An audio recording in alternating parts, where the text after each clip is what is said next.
Okay. So I'm going to pick up right where we left off in the last video. We were sort of doing, we have a couple different rules here. So we have quotient rule. So that is, excuse me, right? If I'm dividing the same base value, right, powers m and n, if I'm dividing them, I can subtract the powers away.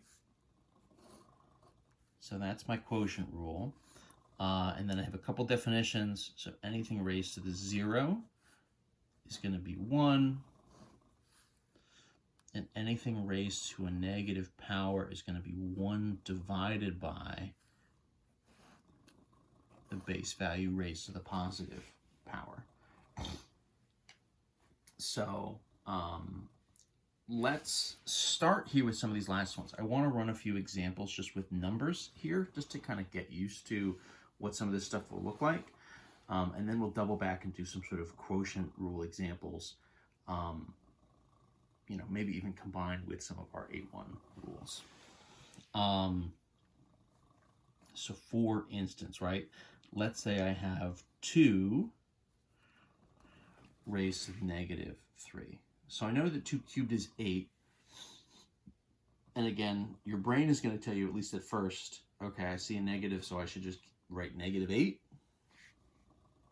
But that's not what's going on. So don't write negative 8. This is going to be 1 over 2 to the 3, right? So you still get the 8, but what happens here is it's 1 over 8. Essentially what's happening, I sometimes think of this negative power, right, is rather than being repeated multiplication, kind of what you're doing is repeated division. You kind of have, you know, divide by 2, divide by 2, divide by 2. You have 2's that are stacking up rather than in sort of a true multiplication sense where they're sort of multiplying up in the numerator. You're kind of dividing by 2 over and over again, right? So you're ending up with these 3 2's, but they're in the denominator. So you get this fraction, you get a smaller value rather than a bigger one. And so the size here kind of mimics what would happen with the positive power, right? The numbers with a positive power will get really big really fast. The numbers with the negative power will get really small really fast. They'll get really close to 0 because it's going to be 1 divided by whatever would have been a really good number, really good sized number. You know, take something like 5 to the negative 2, right? So the idea is that's 1 over 5 to the 2. So all we're doing is making fractions here, right? And so that'll be 1 over 25. So rather than a true 25, you're getting 1 divided by 25. You know, 10 to the negative 4 or something, right? I don't think we really talked about powers of 10. 10 is a really nice base number, because every time you multiply by 10, you just sort of add another 0 to the end of it, right? So 10 times 1 is 10. 10 times 10, 2 10s, 10 to the 2 would be 100, right? 2 zeros. 10 cubed, 10 to the 3 would be 1,000, right? A 1 with 3 zeros, you're sort of adding a 0, 1. And so 10 to the 4 for us is going to be 10,000. Right, 1, 2, 3, 4 zeros, but because this was a negative power, it's 1 over 10,000. So this is literally 1/10,000th, right? What would be sort of, you know, you could write as a decimal place if you wanted to. And we'll kind of get to that a little bit. That ties into some scientific notation stuff we're going to do here in a minute.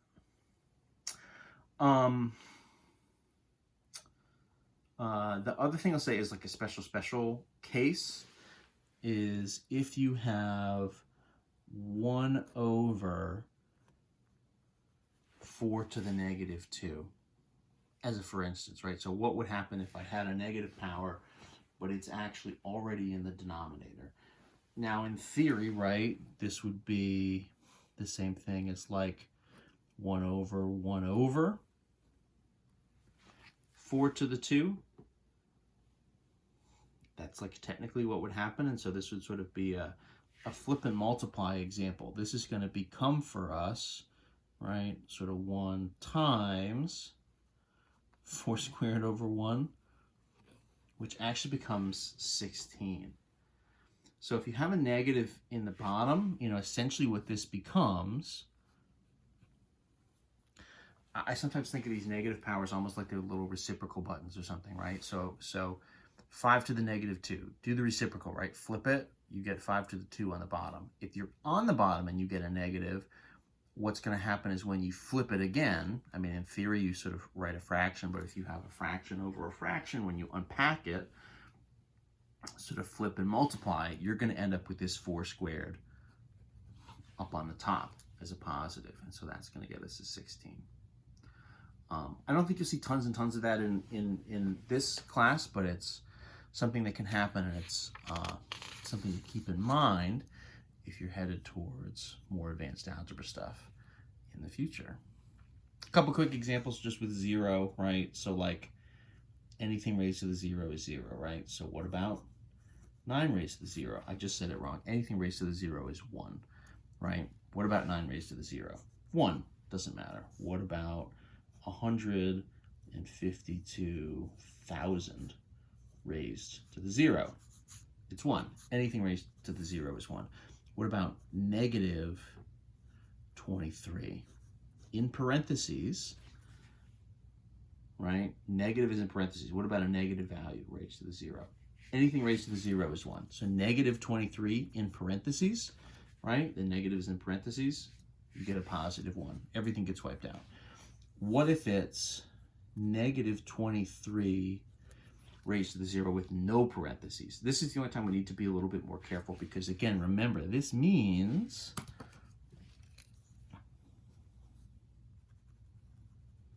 right, the negative version of 23 to the 0. There's a little bit of an order of operations here, right? The exponent is attached to the 23. It's not attached to the negative without the parentheses.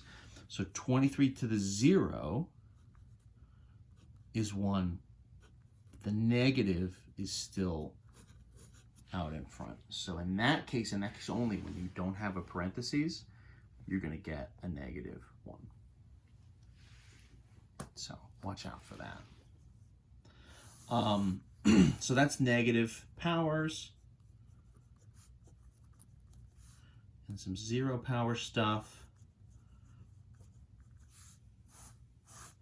Let's do a couple quotient rule examples also. So we did some simpler stuff. What if I have, I could sort of double up, x to the 5, y squared over x to the 4, y to the 7 or something, right? You can kind of stack this up where you have a couple different things you're working with.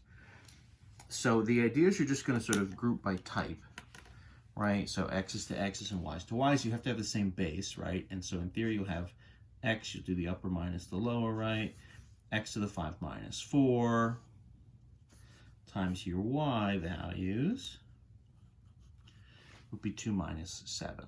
So a couple different ways you can write this, right? This is going to be, of course, 5 minus 4 is x to the 1 times 2 minus 7 is y to the minus 5. So in theory, right, x times y to the minus 5, that's an answer. Like that counts, that's true.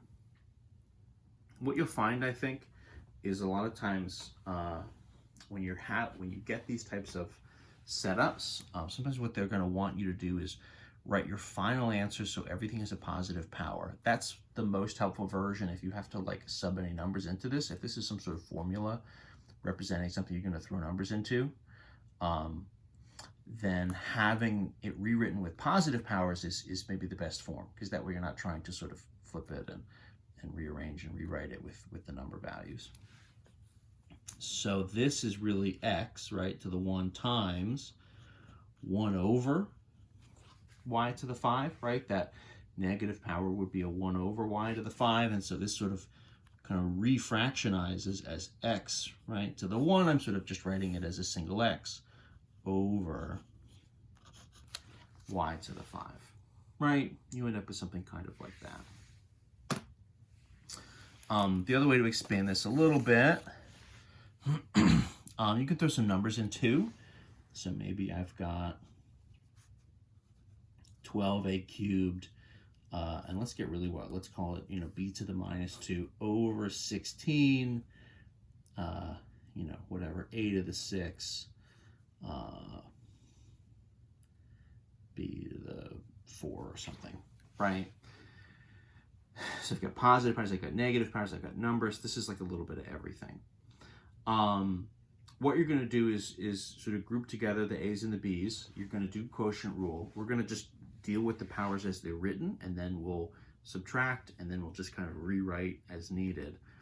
The 12 and the 16 in front are just going to sort of be a fraction to reduce. Essentially, you're just going to have 12 over 16 in front times, so this would be a 3 minus 6 times b to the negative 2 minus 4. So you're going to have a fraction out front to reduce, and then you're going to have these other powers, right? So all we're going to do is reduce this, right?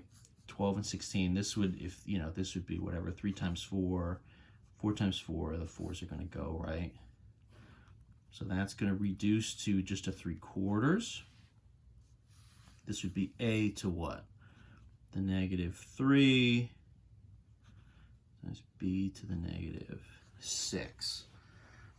And so what happens here, so this is really, right, sort of a 3/4 times, you know, a 1 over a cubed and a 1 over b to the 6.